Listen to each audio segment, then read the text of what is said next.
जय मसीह की। फिर से एक बार आप सभी को प्रभु यीशु मसीह के पवित्र नाम से जय मसीह की। मैं परमेश्वर का धन्यवाद करता हूँ कि फिर से परमेश्वर ने हमारे जीवन में फिर से एक नया दिन दिया, इसीलिए परमेश्वर का नाम को महिमा मिले और परमेश्वर महिमा के योग्य है। हालेलुया। आज थोड़ी समय हम प्रभु का वचन की ओर मनन करेंगे। जैसे कि कल मैं आपको एक वचन बता रहा था कि हमारा परमेश्वर सृष्टि करता है और सृष्टि करता है, इसीलिए वो सृष्टि के ऊपर अधिकार रखता है। वो सृष्टि के ऊपर अधिकार रखता है। किन किन चीज़ों में अधिकार रखता है वो बात मैंने बताया है। और अगर आपने देखा है तो अच्छी बात है, नहीं देखा है तो आप जाके देख सकते हैं। और आज मैं आपको एक चीज़ बताने चाहता हूँ जो परमेश्वर ने मेरे मन में अगुवाई किया और मुझे उसका कंपेल किया कि कहने के लिए कि परमेश्वर हमारा सृष्टि करता है, इसीलिए वो कई चीज़ों के ऊपर अधिकार रखता है। आज का हम विषय देखेंगे कि हमारा परमेश्वर सृष्टि करके सृष्टि को ऐसी छोड़ नहीं दिया, मानव को बना के मानव को ऐसी छोड़ नहीं दिया, परंतु मानव ने जब पाप किया हमारा प्रभु उस मानव को खत्म नहीं किया, परंतु उन पर दया किया, उन पर तरस खाया, तरस खा के उनको फिर से वही स्थान में, अर्थात अगर गिर गया है तो तरस खा के उसको फिर से उठाया है। हालेलुया। तो आज हम थोड़ी समय प्रभु का वचन की ओर मनन करेंगे। तरस खाने वाला प्रभु यीशु मसीह हमारा विषय है। तरस खाने वाला प्रभु यीशु मसीह, किन किन बातों पर प्रभु यीशु मसीह तरस खाता है, ये चीज को हम देखेंगे। आप प्रभु यीशु मसीह परमेश्वर है, इसलिए कई बातों पर हमारे ऊपर अर्थात मानव जाति के ऊपर तरस खाता है, लेकिन वो सारी चीज को मैं बताऊंगा तो आपको बहुत समय लग जाएगा, इसीलिए कुछ ही बातों को मैं बताना चाहता हूं कि हमारा प्रभु यीशु मसीह किस किस और किन किन बातों पर तरस खाता है। आज से हमारे संसार में कई धर्मगुरु आए, कई ऐसे भगवान और प्रभु लोग आए, प्रभु तो नहीं कह सकता, भगवान लोग आए, ईश्वर लोग आए, जो पापियों को देखकर और दुष्ट को देखकर उन पर तरस नहीं खाया, परंतु उनको खत्म कर दिया गया, उनको मार दिया गया कि ये दुराचार और जो दुष्ट कार्य है वो खत्म हो जाए बोल के। लेकिन हमारा प्रभु यीशु मसीह पापियों को मारने के लिए नहीं आया, दुष्ट को मारने के लिए नहीं आया, दुष्ट को बचाने के लिए आया, पापियों को बचाने के लिए आया। ऐसे कई लोग आए, दुष्ट को मारे, पापियों को मारे, लेकिन हमारा प्रभु यीशु मसीह मारने के लिए नहीं आया, बचाने के लिए आया है। इसीलिए उसे कहा जाता है वो जीवन देने वाला परमेश्वर है, अर्थात बचाने वाला, छुड़ाने वाला परमेश्वर है। मैं आपको कुछ बातें बताना चाहता हूँ कि मेरा प्रभु यीशु मसीह किन किन बातों पर आपके ऊपर तरस खाता है और he has compassion upon you. किन किन बातों के ऊपर तरस खाता है। एक वचन मेरे साथ निकाल के आप पढ़ सकते हैं यदि आपके पास बाइबल है तो। मैं आपके सामने पढ़ना चाहता हूँ मत्ती रचित सुसमाचार 12 अध्याय उसका 20 पद। मत्ती रचित सुसमाचार 12 अध्याय उसका 20 पद यहाँ इस प्रकार से लिखा है, वह कुचले हुए सरकंडों को ना तोड़ेगा और ना धुआं देती हुई बत्ती को ना बुझाएगा जब तक वह न्याय को प्रबल ना कराए। आमीन। परमेश्वर को इस वचन के द्वारा महिमा मिले क्योंकि वो महिमा के योग्य है।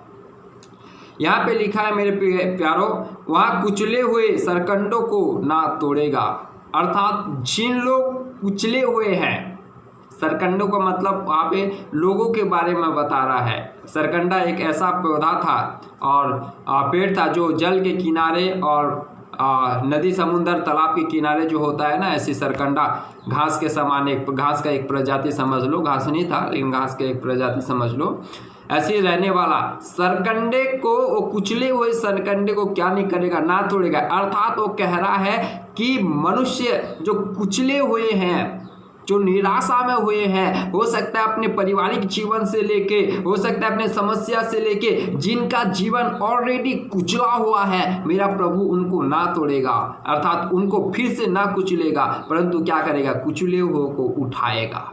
क्योंकि वो तरस खाता है, लोगों का दर्द को देख के तरस खाता है। यदि आप किसी जगह में, आपके व्यक्तिगत जीवन में, आपके कारोबारिक जीवन में, आपके सिपाही का जीवन में और आपका बिजनेस वाले जीवन में यदि आप कुचले हुए हैं, आप निराशा में हुए हैं, आप टूट चुके हैं, आप हताश हो चुके हैं, आप कुछ भी नहीं कर पा रहे हैं, एक बात जान रहा हो, प्रभु आप पर तरस खाता है। और जब प्रभु तरस खाता है, प्रभु आपको निश्चय बचाएगा।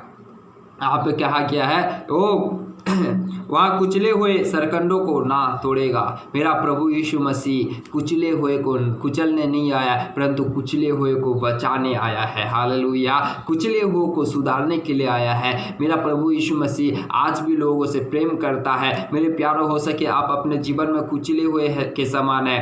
आपका बीमारी ने आपको कुचल दिया है, आपका गरीबी ने आपको कुचल दिया है, आपका कारोबार, आपका बिजनेस, आपके यार दोस्त ने बल्कि हो सके आपको कुचल दिया है। आप हो सके चारों तरफ से टूट गए हो, एक कुचले हुए के समान हो गए हो। जिस प्रकार दाऊद कहता है, मैं ठिकरा के समान हो गया हूँ। आप कुचले हुए के समान हो गए हो। चारों तरफ से केवल निराशा ही निराशा आपके जीवन में हो सकता आ रहा होगा, लेकिन यही समय प्रभु यीशु मसीह आप पर तरस खाता है और मेरा प्रभु यीशु मसीह आपको क्या करेगा, बचाएगा, क्योंकि वो कुचले हुए के ऊपर तरस खाता है। वो निराशा में पड़े हुए लोगों के ऊपर तरस खाता है। पहला बात, मेरा प्रभु यीशु मसीह कुचले हुए के ऊपर तरस खाता है। दूसरा, एक वचन मेरे साथ निकाल के पढ़ सकते हैं, मत्ती रचित सुसमाचार 14 अध्याय उसका 14 पद। मत्ती रचित सुसमाचार 14 अध्याय उसका 14 पद क्षमा करें। यहाँ पे इस प्रकार लिखा है, उसने निकलकर एक बड़ी भीड़ देखी और उन पर तरस खाया और उनके बीमारों को चंगा किया। मेरा प्रभु यीशु मसीह एक भीड़ को देखकर क्या किया, तरस खाया और उनको चंगा किया। भीड़ में किन लोग थे, बीमार लोग थे। भीड़ में किन लोग थे, समस्या में पड़े हुए लोग थे। भीड़ में किन लोग थे, पाप में पड़े हुए लोग थे। भीड़ में किन लोग थे, निराशा, पाप, इस प्रकार का संसारिक कार्य में और संसारिक बंधन में, शैतान के बंधन में पड़े हुए लोग थे। मेरा प्रभु यीशु मसीह उनको देख के तरस खाया। आज भल के लोग आपको देख के तरस नहीं खाते होंगे, आपका समस्या का लोग तुच्छ उड़ाते होंगे, आपको देख के लोग खिल्ली उड़ाते होंगे।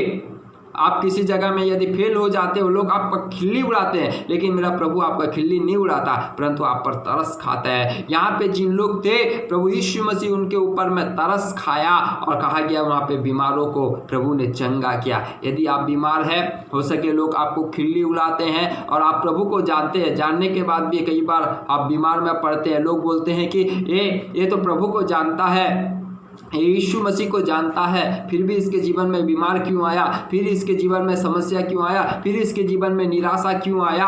आप निराश मत होना, प्रभु आपके ऊपर तरस खाता है, प्रभु आपके ऊपर आपको प्यार करता है। और यहाँ पे लिखा गया है, उसने बीमारों को चंगा किया। आज यदि विश्वास करोगे, आप चाहे किसी भी प्रकार का बीमारी में क्यों ना हो, समस्या में क्यों ना हो, प्रभु आपको तरस करेगा, तरस खाएगा और चंगा करेगा। हालेलुया। क्योंकि मेरा प्रभु चंगा करने वाला परमेश्वर है। इसीलिए यहाँ पे लिखा गया है कि उसने क्या किया, लोगों को देख के तरस खाया और उनको चंगा किया, उनके बीमारों को चंगा किया। आज प्रभु आपको देख के तरस खाता है, आपको चंगा करेगा। हालेलुया। ये नहीं कि खाली बीमार को चंगा करेगा, चाहे आप किसी प्रकार का भी बीमारी में क्यों ना हो, प्रभु आपको निश्चय चंगा करेगा, क्योंकि मेरा परमेश्वर प्रभु यीशु मसीह वो चंगा करने वाला है। पुराना नियम में लिखा गया, वो यहोवा राफा परमेश्वर, राफा मतलब चंगा करने वाला परमेश्वर है। तीसरा एक वचन की ओर मैं लेके जाना चाहता हूँ, आपको मेरे साथ निकाल के पढ़ सकते हैं। लूका रचित सुसमाचार 7 अध्याय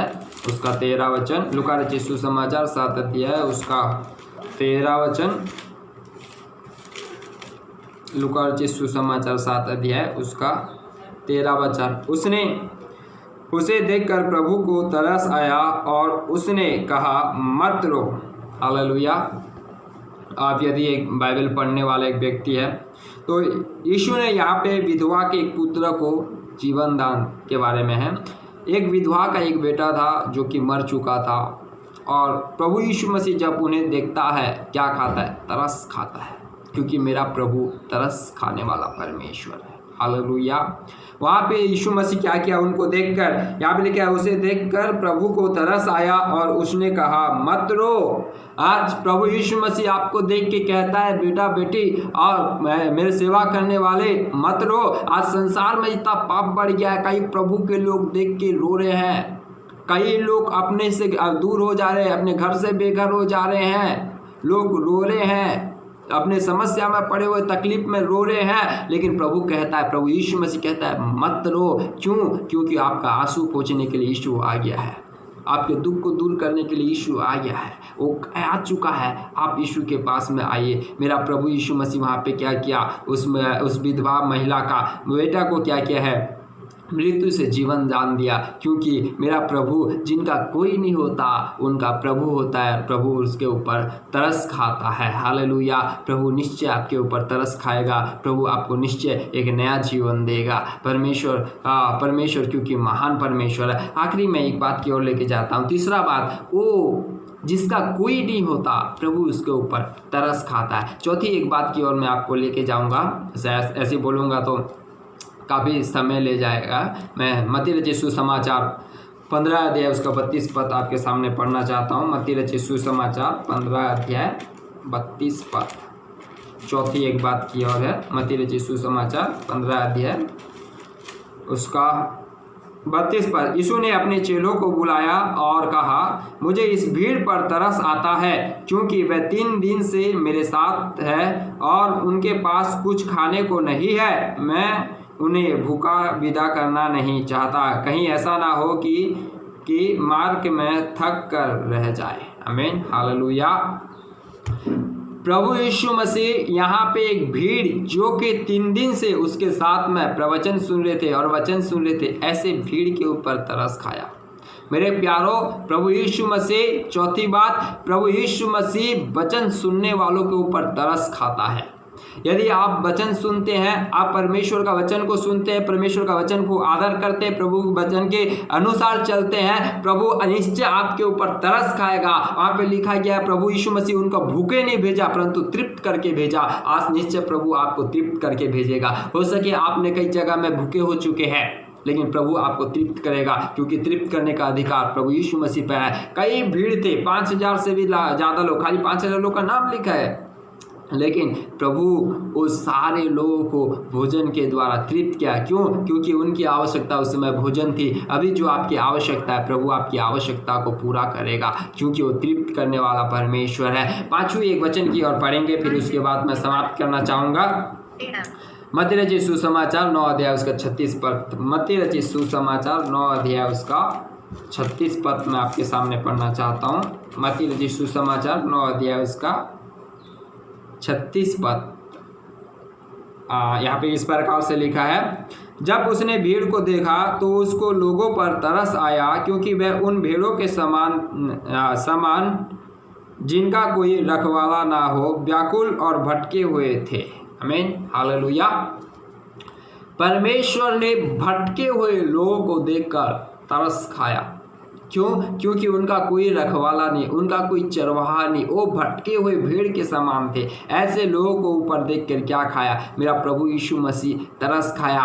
5वीं बात ये है, प्रभु यीशु मसीह खोए हुए लोगों के लिए तरस खाता है, अर्थात भटके हुए निराशा लोगों के ऊपर तरस खाता है। मेरे प्यारों, यदि हो सके आप अपने जीवन से खो गए हैं, आपके लक्ष्य से आप खो गए हैं, आप विश्वास से खो गए हैं और भटक गए हैं, प्रभु यीशु मसीह आप पर तरस खाता है। यदि आप प्रभु के पास आएंगे, अपने घुटना टेक के पश्चाताप करेंगे, प्रभु आपको तरस खा के आपके पापों को क्षमा करेगा, क्योंकि पाप क्षमा करने वाला, लोगों को दूर करने वाला वो प्रभु एक ही है, उसका नाम प्रभु यीशु मसीह है। हालेलुया। इसीलिए मैंने यहाँ पे 5 बातों को बताया मेरे प्यारों। पहला, प्रभु यीशु मसीह कमजोर लोगों के ऊपर तरस खाता है, अर्थात कुचले हुए लोगों के ऊपर तरस खाता है। दूसरा, बीमार लोगों के ऊपर प्रभु यीशु मसीह तरस खाता है और उनको चंगाई देता है। तीसरा ये है कि जिनका कोई नहीं होता उसके ऊपर प्रभु यीशु मसीह तरस खाता है और उनका नया जीवन देता है।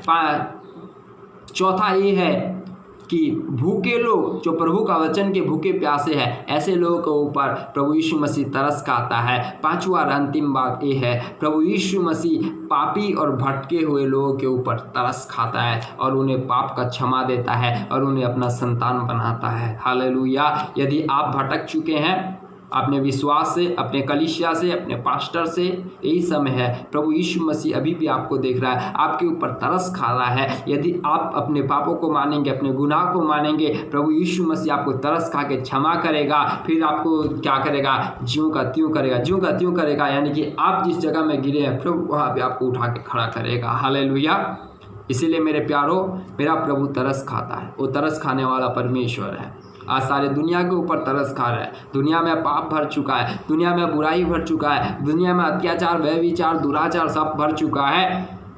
अभी प्रभु लोगों के ऊपर तरस खा रहा है ताकि लोग क्या करें? मन फिराए और सच्चा परमेश्वर जो यीशु मसीह है उसको जाने। क्योंकि वचन में लिखा है, मार्ग, सत्य और जीवन मैं ही हूँ। अर्थात यीशु ने कहा, मार्ग, सत्य और जीवन मैं ही हूँ, मेरे द्वारा कोई भी पिता के पास नहीं जा सकता। एक ही घर में प्रवेश करने के लिए एक ही द्वार जिस प्रकार रहता है, उसी प्रकार स्वर्ग में प्रवेश करने का केवल एक ही द्वार है, एक ही डोर है, एक ही रास्ता है, वो रास्ता है प्रभु यीशु मसीह। यदि आप स्वर्ग में प्रवेश करना चाहते हैं, अनंत जीवन में प्रवेश करना चाहते हैं, खुशी का जीवन में प्रवेश करना चाहते हैं, शांति का जीवन में प्रवेश करना चाहते हैं, आनंद का जीवन में प्रवेश करना चाहते हैं, एक ही रास्ता आपके लिए वो यीशु मसीह है। अभी भी यीशु मसीह आपको बुलाता है, हे बोझ से दबे लोगों मेरे निकट आओ, मैं तुम्हें विश्राम दूंगा। उसके पास है आपको देने के लिए कुछ, इसीलिए वो बुला रहा है। उसके पास है आपको देने के लिए कुछ, वो आपको देने के लिए कुछ रखा हुआ है, आपको देने के लिए उसके पास कुछ है, इसीलिए वो बुला रहा है। आप आओगे, आप पाओगे। यही समय मेरे प्यारो, यीशु के नज़दीक में आओ, यीशु के पास में आओ, यीशु के करीब में आओ, यीशु के नज़दीक आओ, करीब आओ, यीशु के अंदर में आओ। यीशु आपके अंदर होगा, आप यीशु के अंदर होंगे। वचन कहता है, यदि मेरा वचन तुम में बना रहे और तुम मुझ में बने रहो और मेरा वचन तुम में बना रहे, जो कुछ मांगो वो तुम्हारे लिए हो जाएगा। आपका, यदि आप प्रभु में बने रहोगे, प्रभु का वचन आप में बना रहेगा, जो कुछ आप चाहोगे, जो कुछ आप मांगोगे, प्रभु निश्चय करेगा। हालेलुया। क्योंकि मेरा परमेश्वर सर्वशक्तिमान है, सर्वज्ञानी है, सर्व VIP परमेश्वर है। परमेश्वर आज के वचन के द्वारा आपको बहुत से आशीष करे। आखिरी में दोहराना चाहता हूँ, प्रभु यीशु मसीह 5 चीज़ों के ऊपर तरस खाया। पहला क्या है? कुचले हुए लोगों के ऊपर तरस खाया। दूसरा, बीमार लोगों के ऊपर तरस खाया। तीसरा, जिसका कोई नहीं होता उसके ऊपर में तरस खाया। चौथा, परमेश्वर के वचन के भूखे प्यासे लोगों के ऊपर तरस खाया। पांचवा, खोए हुए और भटके हुए लोगों के ऊपर तरस खाया। इनमें से यदि आप किसी भी कैटेगरी में आते हैं, प्रभु आप पर तरस खाता है, और जब प्रभु तरस खाया, प्रभु निश्चय आपको छुड़ाएगा। परमेश्वर वचन के द्वारा आपको बहुत से आशीष करें। यदि इस वचन के द्वारा यदि आप आशीषित हुए हैं, आप दूसरों को भी शेयर करिए ताकि वो भी सुन के परमेश्वर का आशीष पा सके। यदि आपके पास किसी भी प्रकार का प्रार्थना निवेदन है, वचन कहता है विश्वास करने वालों के लिए सब कुछ संभव है, क्योंकि मेरा परमेश्वर प्रभु यीशु मसीह असंभव को संभव में बदलने वाला परमेश्वर है। आप हमें प्रार्थना निवेदन दे सकते हैं, मेरा नंबर डिस्क्रिप्शन में दिया जाएगा। आप प्रार्थना निवेदन दे सकते हैं, हम आपके लिए प्रार्थना करेंगे। विश्वास करो, प्रभु आपके लिए अद्भुत काम करेगा। हालेलुया। परमेश्वर आज के वचन के द्वारा हम सबको आशीष करे। आमीन। क्षमा करिए, समय का ज़्यादा होने के वजह से मैं जल्दी थोड़ा बोलता हूँ, क्योंकि समय कीमती है। आमीन। प्रभु को महिमा मिले। जय मसीह की।